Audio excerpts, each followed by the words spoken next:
Smart మీటర్ల ఏర్పాటుపై రేవంత్ రెడ్డి ప్రభుత్వంపై తెలంగాణ రక్షణ సేన చీఫ్ కల్వకుంట్ల కవిత తీవ్ర ఆగ్రహం వ్యక్తం చేశారు. కేంద్ర ప్రభుత్వ విధానాలకు తలొగ్గి స్మార్ట్ మీటర్లు తెస్తున్నారని మండిపడ్డారు. దీనివల్ల పేదలకు అందే ఉచిత విద్యుత్, ఎస్సీ ఎస్టీ సబ్సిడీలు నిలిచిపోయే ప్రమాదం ఉందని హెచ్చరించారు. ప్రీపెయిడ్ విధానంతో ప్రజలపై అదనపు భారం పడుతుందని ఆందోళన వ్యక్తం చేశారు.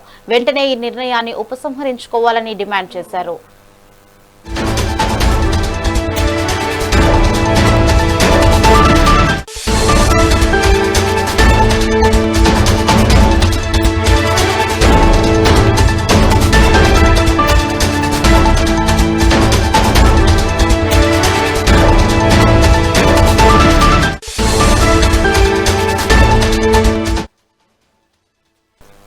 స్మార్ట్ మీటర్ల ఏర్పాటుపై రేవంత్ రెడ్డి ప్రభుత్వంపై తెలంగాణ రక్షణ సేన చీఫ్ కల్వకుంట్ల కవిత తీవ్ర ఆగ్రహం వ్యక్తం చేశారు.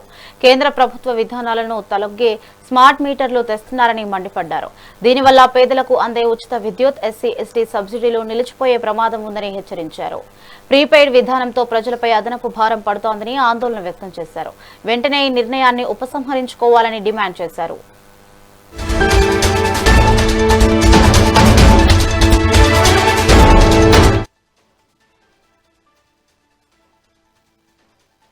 తెలంగాణ రాష్ట్ర ప్రభుత్వం పేదల పక్షాన లేదు, పెద్దల పక్షానే ఉందని పదే పదే నిరూపించుకుంటా ఉంది.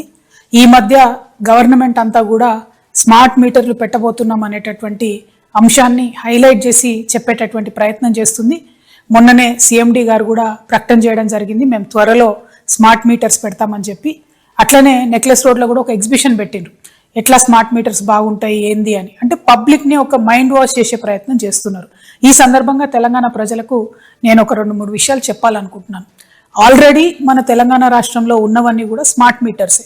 ఇప్పుడు ముందు లెక్క ఎవరు కూడా పోయి పెన్ను పేపర్ పట్టుకొని రీడింగ్ రాసుకునే అవసరం లేదు.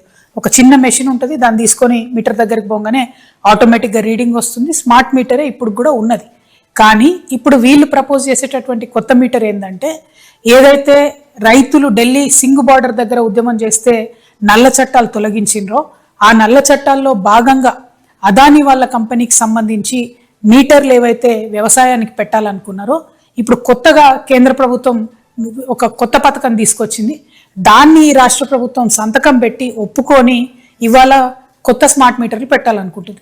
మరి కొత్త స్మార్ట్ మీటర్లు పెడితే నష్టమేంది అంటే, ఇవి మన సెల్ ఫోన్ ఎట్లయితే మనం మొదలే ఒక 1000 రూపాయలు, 500, 100 రూపాయలు పెట్టి ప్రీపెయిడ్ ఎట్లా చేసుకుంటామో అట్లా ప్రీపెయిడ్ స్మార్ట్ మీటర్లు పెట్టాలనుకుంటున్నారు.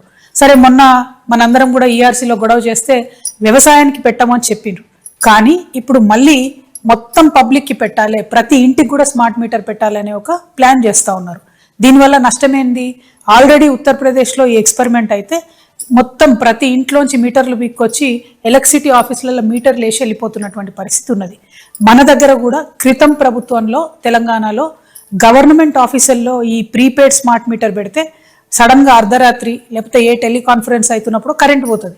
ఎందుకంటే 100 రూపాయలకు మీరు ఛార్జ్ చేస్తే 100 రూపాయల యూనిట్స్ కాగానే ఆ కరెంట్ ఆగిపోవడం అనేది జరుగుతుంది.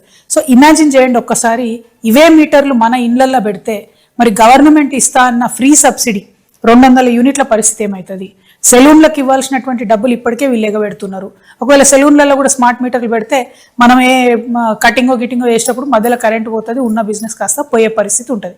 అంటే అల్టిమేట్గా కాంగ్రెస్ ప్రభుత్వం, రేవంత్ రెడ్డి గారి ప్రభుత్వం కేంద్ర ప్రభుత్వం ముందు మోకరిల్లి వాళ్ళు తీసుకొస్తున్నటువంటి తలాతోకలైనటువంటి పథకాలను, అదానీ గారి బిజినెస్ని ఎంకరేజ్ చేయడానికి మాత్రమే వీళ్ళు ఇక్కడ స్మార్ట్ మీటర్లు పెడతామని చెప్తున్నారు. ఉన్న స్మార్ట్ మీటర్లను సరిగ్గా వాడుకొని, ఉన్నటువంటి మొత్తం ఎలక్ట్రిసిటీ డిపార్ట్మెంట్ని ప్రాపర్గా వాడుకొని, ఆర్టిజన్లను రెగ్యులరైజ్ చేసి, కాంట్రాక్ట్ ఎంప్లాయీస్ని రెగ్యులరైజ్ చేసి, ముందు 24 గంటలు కరెంటు మంచిగా ఇచ్చే ప్రయత్నం చేయండి. హైదరాబాద్ మహానగరంలోనే ఎప్పుడంటే అప్పుడు కరెంట్ పోయే పరిస్థితి ఉంది. ముందు దాన్ని సరి చేసుకోండి, ఆ తర్వాత కొత్త కొత్త పథకాలు ఆలోచించండి. ఎంతసేపు ప్రజల జేబులకు కత్తరేద్దామనేటటువంటి ఆలోచన తప్పితే ఈ కాంగ్రెస్ ప్రభుత్వానికి ప్రజలకు మంచి చేద్దామనే ఆలోచన కనబడతలేదు. కాబట్టి తెలంగాణ రక్షణ సేన నుండి మేము ఈ కొత్త స్మార్ట్ మీటర్లు పెట్టేటటువంటి పథకాన్ని తీవ్రంగా వ్యతిరేకిస్తున్నాం. దీనివల్ల మీరు ఇస్తున్నటువంటి ఎస్సీ ఎస్టీలకు అట్లనే సెలూన్లకు సబ్సిడీ ఎత్తేయాలనేటటువంటి ఆలోచన చేస్తున్నట్టుగా కనబడుతుంది. దీన్ని మేము జరగనివ్వము, దీన్ని మేము తీవ్రంగా వ్యతిరేకిస్తున్నాం. తెలంగాణ రాష్ట్ర ప్రభుత్వం పేదల